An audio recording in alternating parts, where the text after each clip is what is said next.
When are you getting married? When are you buying your first car?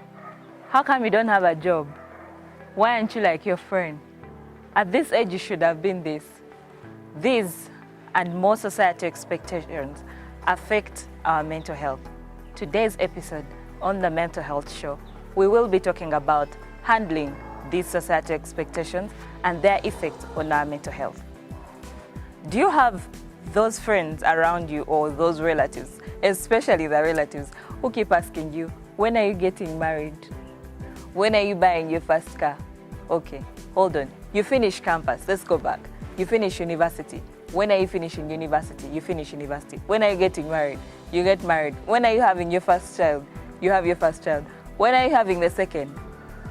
Today, I'm going to discuss with you, I'm going to show you how you can handle such society expectations so that they do not ruin your mental health.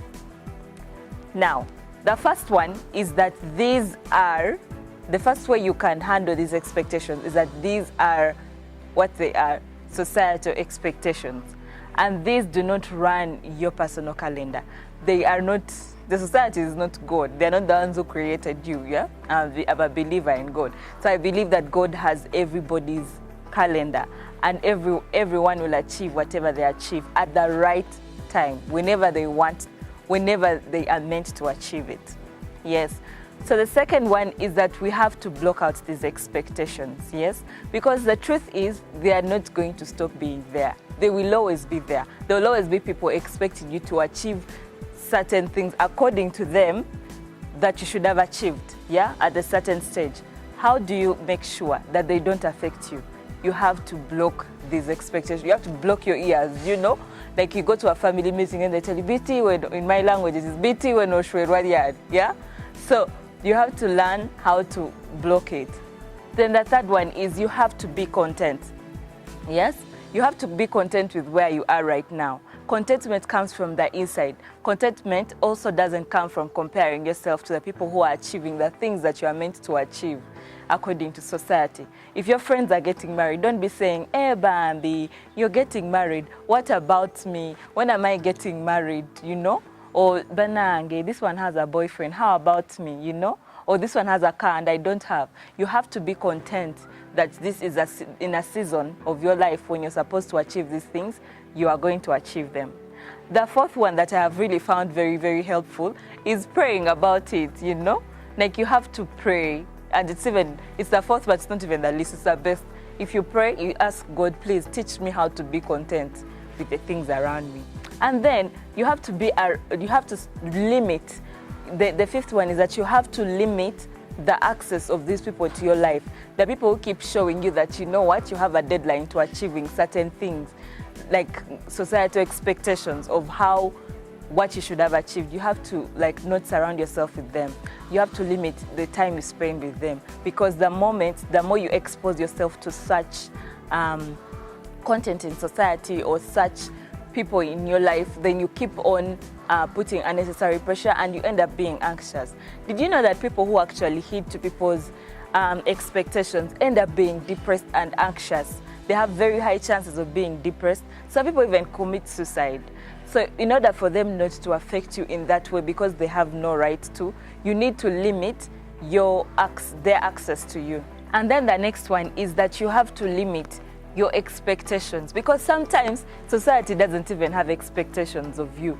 Sometimes it is you who has expectations, and then society just, reaffirms your expectations. Like you're putting yourself on pressure that if you're below 25 or below 30, you say by 30 I should have a family. And so someone, or like your auntie or someone from outside society, actually reassures you that you have to have achieved have a family by 30. So that will put you even into deeper anxiety. So you have to reach a position in your life where you are not even putting yourself on pressure. So that the other becomes, background noise. I keep on telling people around me that as long as it is not a voice of God, then it should be background noise, as long as you know that this is not God speaking, it should be background noise. Otherwise, it's going to affect you negatively. Because the truth is, society and the world will always have expectations of us, and we cannot afford to lose ourselves to these expectations. The final one is that you have to reach a level of self-confidence, or like you have to have, first of all, they will need responses, because they'll ask you, when are you getting married? Yeah, you have to tell them, you know what, I don't discuss my dating life or my private life. You have to be having those full responses that will make them not have such questions about your life. And then the final one is that you should be having positive relations with people around you. Like, make sure you have people who are going to encourage you, that you're going to perceive to achieve these things when you're meant to achieve them. Don't have a lot of negativity around. Actually, don't allow negativity to access you. Don't allow bad vibes to reach your life, really. You should have positive vibes all along. Have friends that are going to just give you positive energy to take one day at a time, and to assure you that you will actually achieve these things when you're supposed to achieve them, and that there is no deadline, really. Yeah, like, you really don't want to spend the prime time of your life worrying about when you're achieving certain things, and yet there's so much you can be doing your time.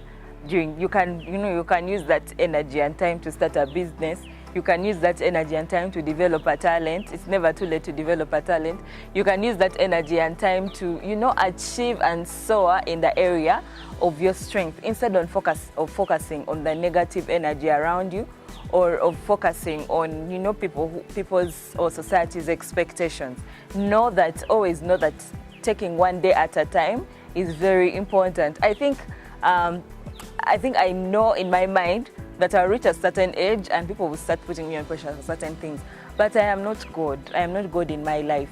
I'm not God. They are not God. They are not the ones who created me. They are not the ones who created time. And nobody holds a schedule apart from God.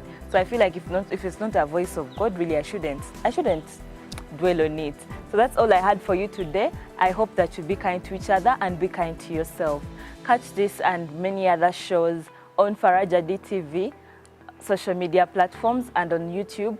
Don't forget to subscribe, share this video with someone who might need it, and then don't forget to follow us on all our social media platforms, Faraja Television on Facebook, Instagram, Twitter, LinkedIn, for your daily news updates. Ciao!